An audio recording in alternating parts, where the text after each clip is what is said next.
બપોરે 1 વાગે હિંમતનગર ખાતે, સુરેન્દ્રનગર 3 વાગે અને સાંજે 5 વાગે આણંદ ખાતે જાહેર જનતાને સંબોધન કરશે.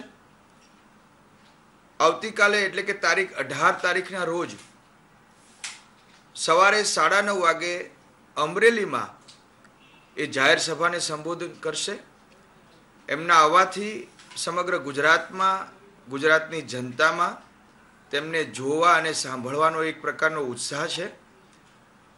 નરેન્દ્રભાઈ મોદીના વડાપ્રધાન બન્યા પછી ગુજરાતને ક્યારેય અન્યાય નથી થતો, ગુજરાતને ક્યારેય લડવું પડતું નથી, માંગવું પડતું નથી, ઝૂકવું પડતું નથી અને ગુજરાતને આજે ન્યાય મળે છે.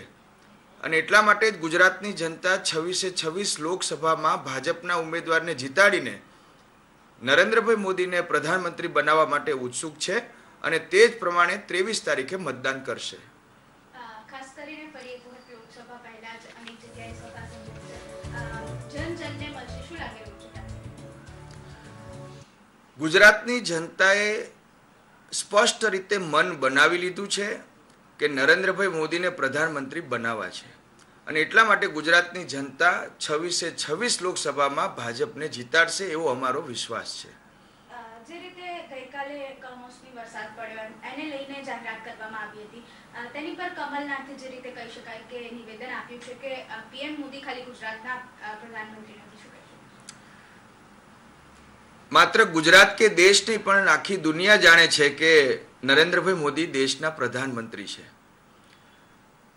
જ્યારે ગુજરાતમાં પ્રવાસે આવવાના હોય ત્યારે ગુજરાતમાં જે બેમોસમી વરસાદ અને વાવાઝોડાને કારણે લોકોના મૃત્યુ થયા હોય ત્યારે એમણે 2 લાખ રૂપિયાની સહાય મૃત્યુ પામનારના પરિવારને અને ઘાયલને 50,000ની સહાયની જાહેરાત કરી.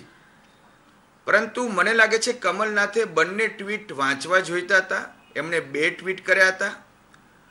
કોંગ્રેસ હંમેશા ગુજરાતની ઈર્ષા કેમ કરે છે, ગુજરાતના નેતૃત્વને જૂઠા આક્ષેપો દ્વારા બદનામ કેમ કરે છે સમજાતું નથી.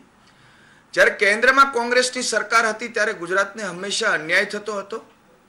નર્મદા યોજના એને વારંવાર ખોરંભે પાડવાનું કામ કોંગ્રેસની સરકારે કર્યું હતું. એટલે નર્મદા યોજના અટકાવવાનું પાપ જ્યારે કોંગ્રેસે કર્યું હતું, કોંગ્રેસની 10 વર્ષની સરકાર રહી કેન્દ્રમાં અને એણે નર્મદા ડેમના દરવાજાની મંજૂરી નહોતી આપી. જ્યારે નરેન્દ્રભાઈ મોદી પ્રધાનમંત્રી બન્યા અને માત્ર 17મા દિવસે નર્મદા ડેમના દરવાજાની મંજૂરી આપી છે.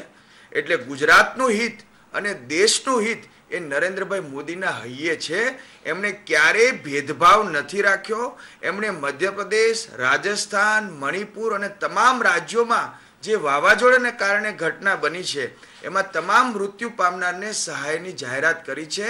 કમલનાથે અને કોંગ્રેસે બંને ટ્વીટ વાંચવા જોઈતા હતા, પરંતુ કોંગ્રેસ હંમેશા ગુજરાતના નેતૃત્વને બદનામ કરવાનો પ્રયાસ કરે છે. સરદાર પટેલને ભારત રત્ન 41 વર્ષ સુધી આપ્યો નહોતો, મોરારજી દેસાઈને પ્રધાનમંત્રી તરીકે હટાવ્યા હતા અને હવે નરેન્દ્રભાઈ મોદી જ્યારે ગુજરાતના છે અને પોતે પ્રધાનમંત્રી બન્યા છે એટલે ગુજરાતની જનતાની ઈર્ષા કોંગ્રેસનું કેન્દ્રીય નેતૃત્વ કરે છે અને નરેન્દ્રભાઈ મોદી ગુજરાતના હોવાને કારણે કોંગ્રેસને આંખના કણાની જેમ ખૂંચે છે.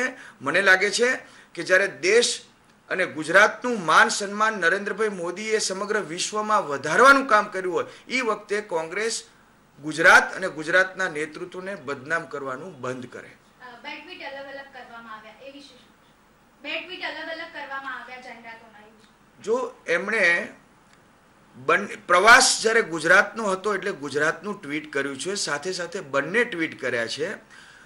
કોંગ્રેસ પોતાના રાજ્યની જે કંઈ ઘટનાઓ બને છે, બેમોસમીની અથવા વાવાઝોડાની કે કુદરતી આફત આવે છે, એનો રિપોર્ટ કેન્દ્રને ક્યારે મોકલતી નથી અને માત્ર રાજનીતિ કરવા માટે નિવેદનો કરે છે.